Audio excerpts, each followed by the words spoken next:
PB45 के इंतखाबात में मुबैना धांधली के खिलाफ जमीयत उलमा इस्लाम ने कोयटा समेत बलोचिस्तान के मुख्तलिफ शहरों में पहिया जाम हड़ताल कर दी।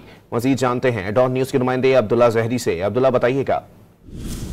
जी बिल्कुल, जमीयत उलमा इस्लाम की जानिब से कोयटा समेत बलूचिस्तान के मुख्तलिफ शहरों में पहिया जाम हड़ताल की जा रही है। इस वक्त कोयटा को कराची से मिलाने वाली कौमी शाहराह को दो मकामात पर जमीयत उलमा इस्लाम के कारकुनों ने ट्रैफिक के लिए बंद कर दिया, जबकि इसी तरह कोयटा तफ्तान और कोयटा को ईरान से मिलाने वाली कौमी शाहराह को नोशरी के इलाके स्टेशन के मकाम पर ट्रैफिक के लिए बंद कर दिया गया है, जबकि गुजदार और दीगर शहरों में भी यही सूरत है। जमीयत उलमा इस्लाम के कारकुनान इस वक्त कोयटा शहर के मुख्तलिफ मकामात पर भी गश्त कर रहे हैं ताकि कोई भी किसी भी मकाम पर कोई ट्रैफिक ना हो, जिसके साथ साथ कोयटा के मुख्तलिफ मकामात पर जो तिजारती मराकज़ है ट्रैफिक ना होने के बायस वो भी इस वक्त बंद है। कोयटा में इस वक्त ट्रैफिक बिल्कुल ना होने के बराबर है, जबकि जमीयत उलमा इस्लाम की जानिब से ये मुतालबा किया जा रहा है कि हल्का PB45 के जो 15 पोलिंग स्टेशन पे आलिया इंतखाबात हुए उन्हें धांधली के जरिए वो सरकारी उम्मीदवार को जितवाया गया, जिसके वो फौरी तौर पर मुअत्तल करते हुए दोबारा इंतखाबात कराए जाए। जी बहुत शुक्रिया अब्दुल्ला।